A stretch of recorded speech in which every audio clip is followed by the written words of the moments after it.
Okay, base doon sa request ni Pastor Juaning tungkol sa isasuggest ko na libro na pwedeng pag-aralan sa devotion ng bawat iglesia. Ito po ay suggestion ko lamang. Bibigyan ko lang kayo ng clue kung paano ang inyong gagawin. Pero una sa lahat ay napakahalaga ang maunawaan natin yung bahagi ng tinatawag na hermeneutics, how to interpret the Bible. At gusto ko ipakita sa inyo yung aklat ng Matthew, Mark, Luke, John ay nasa panahon yan ng transition. Ano yung Yes, transition? opo. Na ang Panginoong Jesucristo ay pinanganak ng isang babae na nasa ilalim ng kautusan at hindi pa umiiral ang New Covenant. Alam natin na doon lang binanggit ng Panginoon ang this is the this is the blood of the new covenant in my blood, or this is the cup of the new covenant in my blood which is poured out for you. So doon lang niya parang binigyan ng inaugurasyon.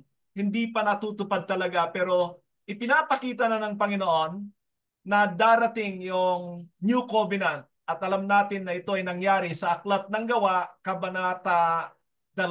Nang dumating ang Banal na Espiritu, ay pinakaselyo ng Diyos na umiiral na ang New Covenant.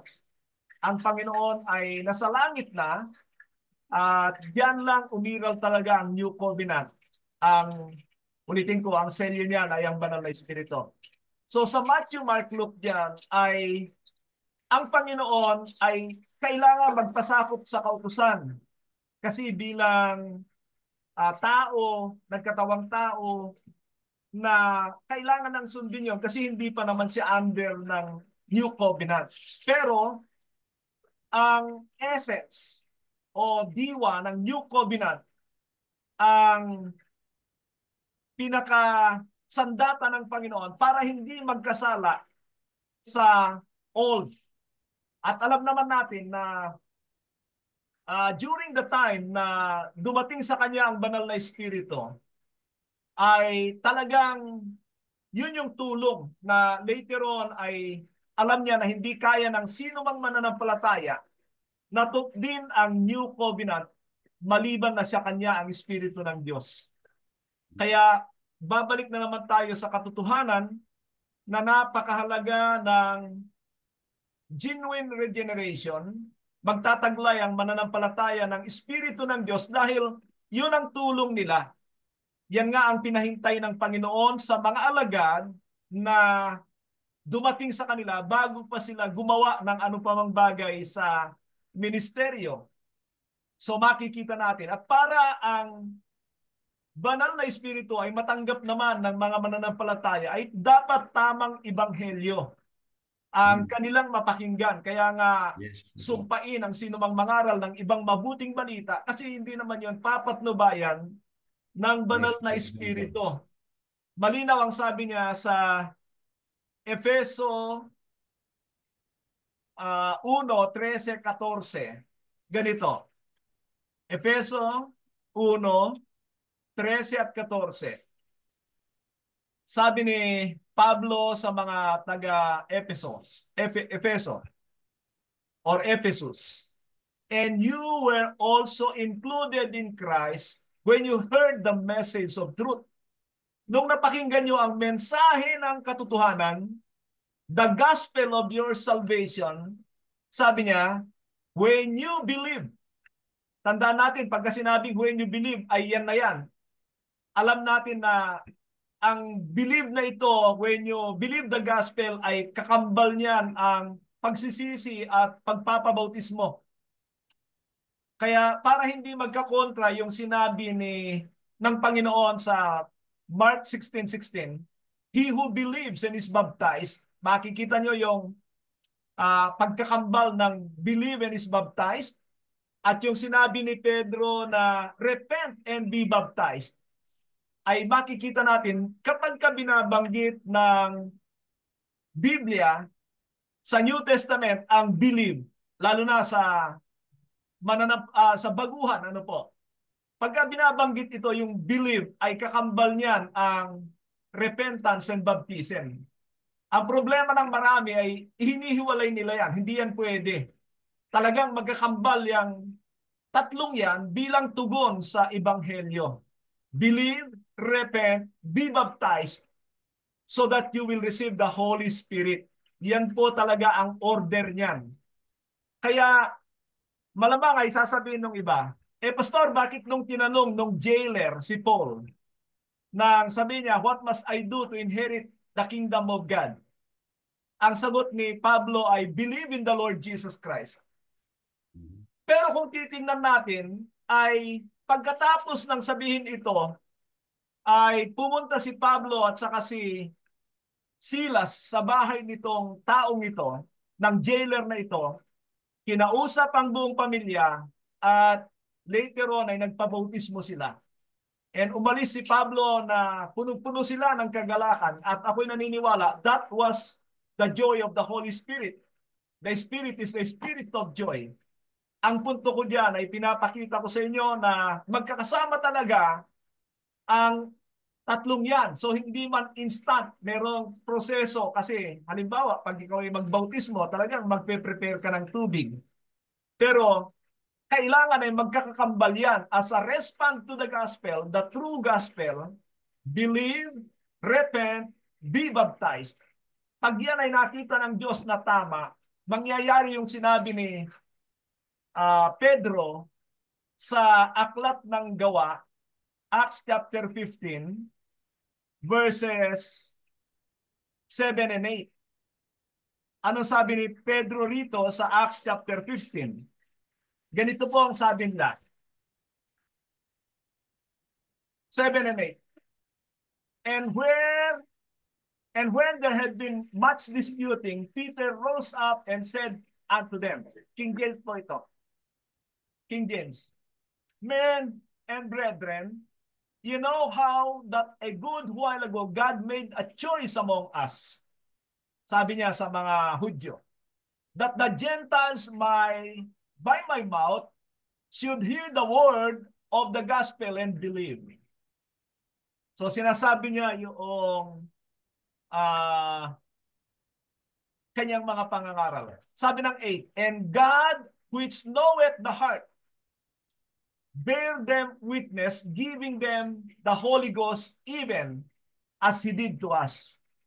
So sinasabi ni Pedro na ang Diyos na nakakaalam ng puso, kasi kahit naman magpabautismo ka, kahit naman magsisi ka, kahit sumampalataya ka, ang Diyos pa rin ang magdi-decide kung totoo ba yan. Yun ang ano doon eh. Kasi ang dami namang nagpabautismo, ang dami nagsasisi, lalo na ang daming sumasampalataya. Pero pagdating sa tingin ng Diyos ay alam niya kung totoo ito.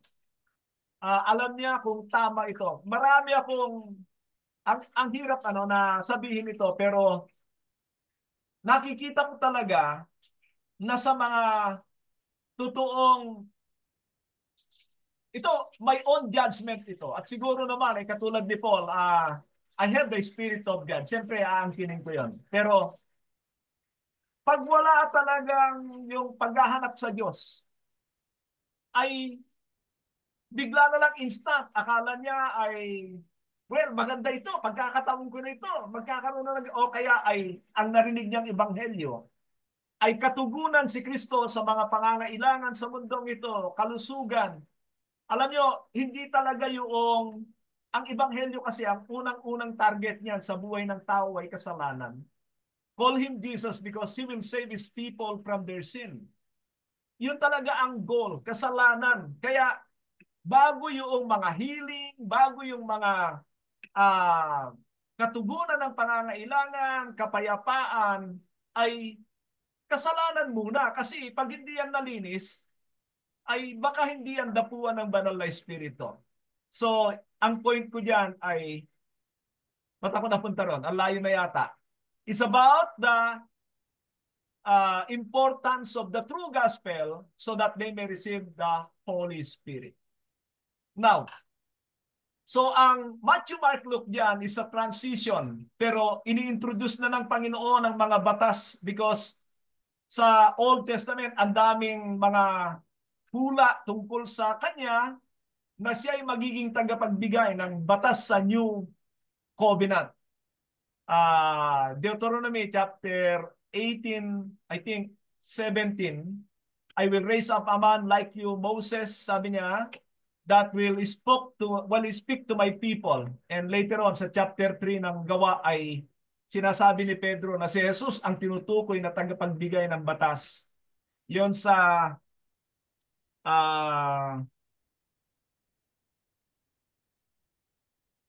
sa propeta. Sino ba yan? I think si Haggai na sabi niya, but you, Bethlehem, sino ba yan? Parang hindi si Ageo eh. But you, Bethlehem, though you are smallest among the towns, sabi niya, will from you a ruler na maging tagapagbigay ng batas.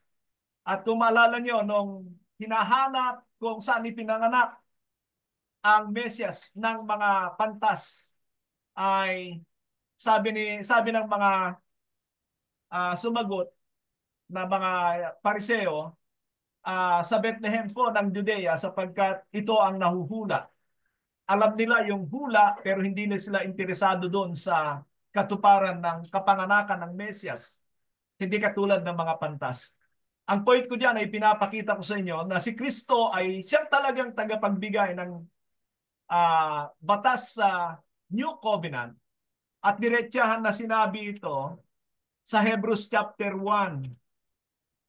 Hebrews chapter 1. Na sa 1 sabi niya, God who has sundry times in diverse manners spake in times past unto the fathers by the prophets.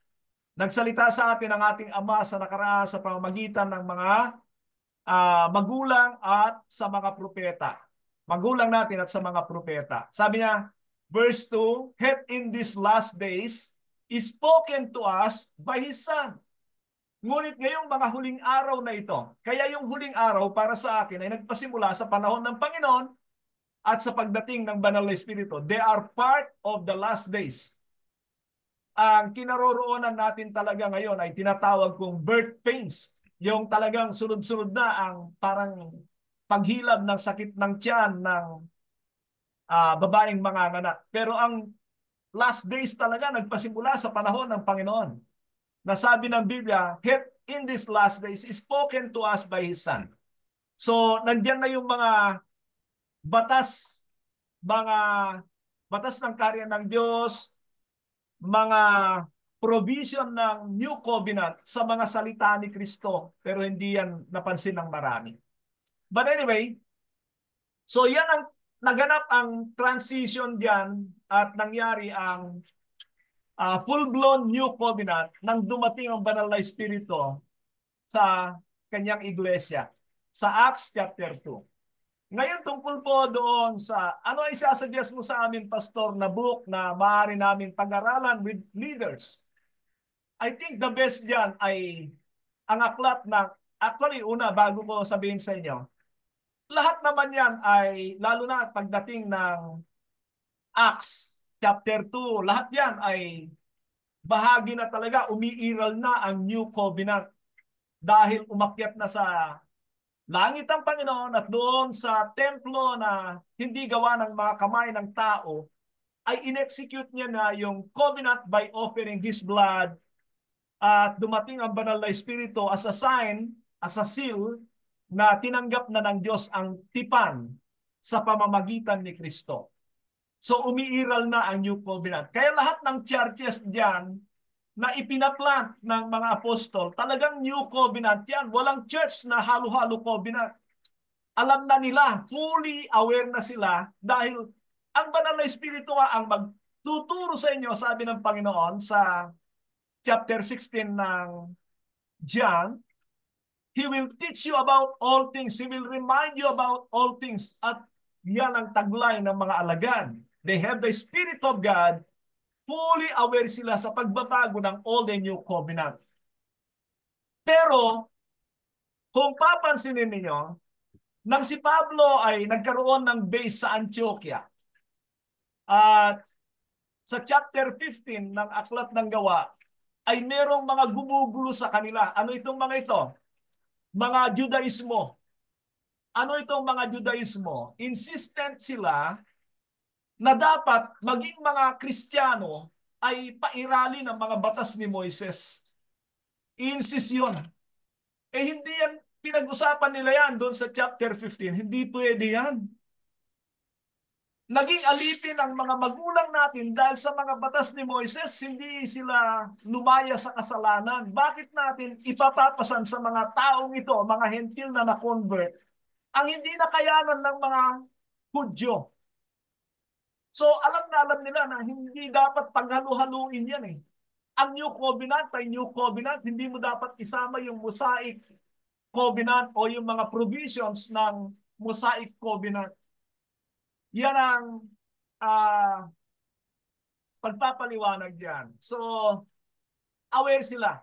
Now, ang problema ng halo-halo covenant, all the new covenant na pinaghalo-halo, nagpasimula yan doon sa chapter 15.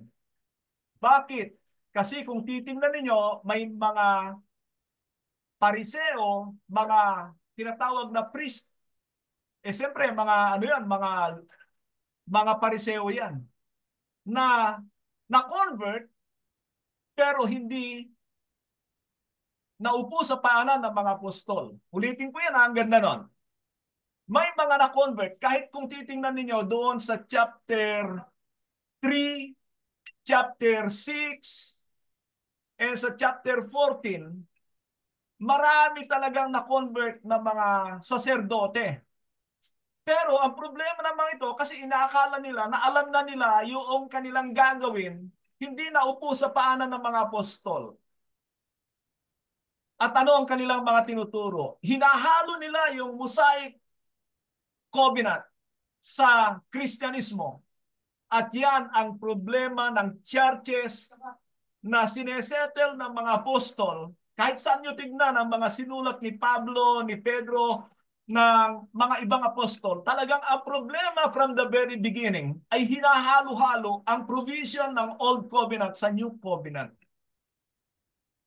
Yan ang problema. Kahit sa Revelation ay nakita na may mga hentil na gagawin yon. Kung titingnan ninyo sa chapter 2 and chapter 3 ng Revelation, may tinatawag na mga sinagoga ni Satanas. Ano ang sinagoga? Ang sinagoga ay pinagkakatipunan ng mga Hudyo. Bakit tinawag itong sinagoga ni Satanas?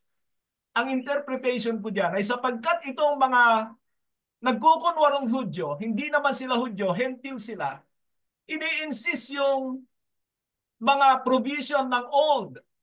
At diyan sila nagiging sinagoga ni Satanas. Kaya nga sabi ko, maraming churches, hindi nila alam na ganun ang ginagawa nila.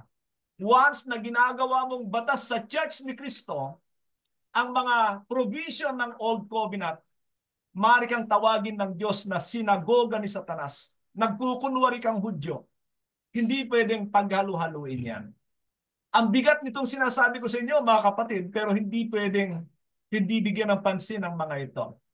So from there ay talagang problema na yan. Kung noong panahon na yon na ang church ay about 100 years, less than 100 years pa lang hanggang sa Revelation, ay problema na yung halo-halo covenant, di lalo na umiral ito. And that is because may problemang malaki sa mga tagapagturo. Aminin natin yan. Ang problema ay problema talaga ng mga tagapagturo. But God is a faithful God. Faithful. Na kapag nakita niya ang puso ng mga tao na naghahanap sa kanya ng katotohanan, yung bang hindi ka naman kailangan maging perfect kaagad eh. Makitaan ka lang ng Diyos talaga na meron kang pagpapakumbaba na gusto mo ng totoo. Lord, ano ba ito? Ganito lang ba ang buhay? Lord, tama ba itong aking ginagawa, kinaroroonan? Ganito ba talaga ito? Ito yung mga hinahanap ng Diyos na gusto niyang tumarabaho sa kanila. They are not perfect, but they are genuinely seeking for the truth. At nawa nga ay meron akong nakikita sa inyo, ayaw kong banggitin, may mga ganyan na nakikita akong mga tao na doon sa maliit na butil ng makatotohanan ng paghahanap sa Diyos ay naging puhunan ng Diyos para makapagtrabaho sa kanilang puso. Kung meron tayo niyan, tatrabaho talaga ang Diyos sa buhay natin. Hindi mabilisan, medyo matagalan, pero ang Diyos ay naghahanap ng mga ganon. So, bigyan ko kayo ng aklat na maaaring pag-usapan, ano, kung kayo ay nasa devotion. I think the best book, dahil yan ay punong-puno tungkol sa comparison ng Old and New Covenant, ay ang aklat ng Hebrews. The book of Hebrews consisting of 13 chapters ay makikita nyo na ang talagang tinatalakay dyan ng sumulat para paalalahanan hindi mga hentil, pero pwedeng maging aral sa ating mga hentil. Because ang letter na yan ay para sa mga Hudyo na gusto nang bumalik doon sa kanilang dating relihiyon, Judaism. Bakit? Because they are being persecuted as a Christian. Pag sila'y bumalik sa relihiyon nila, tapos na ang problema nila. Sa panahon na isinusulat ito ng writer ng Hebrews, persecuted ang church na ito. Kino-confiscate ang kanilang mga ari-aran. 10:34 ng Hebrews. At may mga ilang pinagpapapatay sa kanila. So hindi sila makapag-transact. Ang kanilang mga anak malamang ay hindi makapag-aral, hindi sila makapagtinda. Talagang persecuted sila. Pero may solusyon. Ang solusyon ay bumalik sila sa Judaismo dahil sa Roma, ang Judaismo ay legal. Ang Kristyanismo ay illegal. Religio illicitar. Religio licitar ang Judaismo. Legal ang Judaismo. Kaya gusto nilang bumalik doon. Sabi ng sumulat, huwag niyong gagawin yan. Hindi nyo alam kung anong tatalikuran nyo. Kaya yan pinagkukumpara ng sumulat ng Hebrews ang Judaismo at kay Kristo. Old Covenant and New Covenant. Pagka sinabi kong Old Covenant, Mosaic Covenant, sapagkat marami pang mga covenant na katulad kay Noah, kay kay tawag dito, kay Abraham, David, marami pang mga covenant, pero hindi lang tinutukoy, kundi yung kay Moises para sa Israel.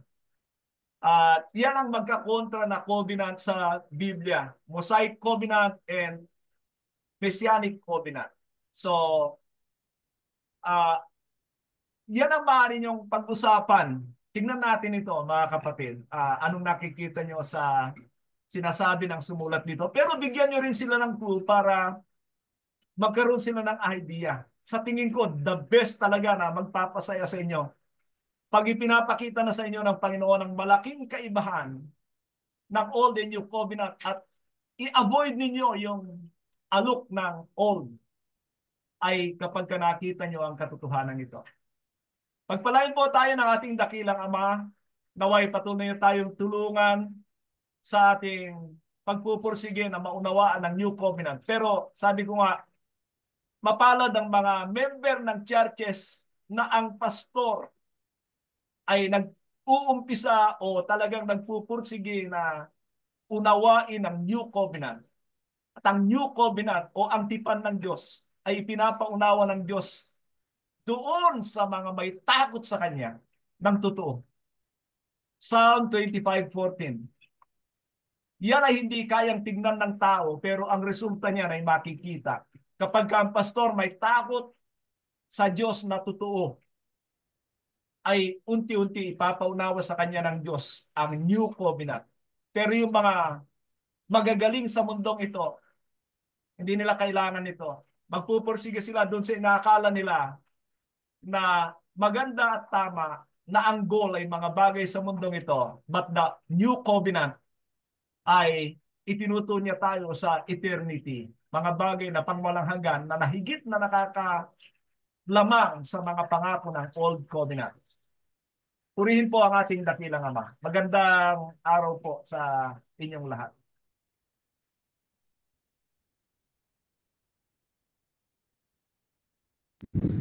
Picture po. May picture na tayo. Saan na ako? Hindi ko na alam kung paano recording. Ayun.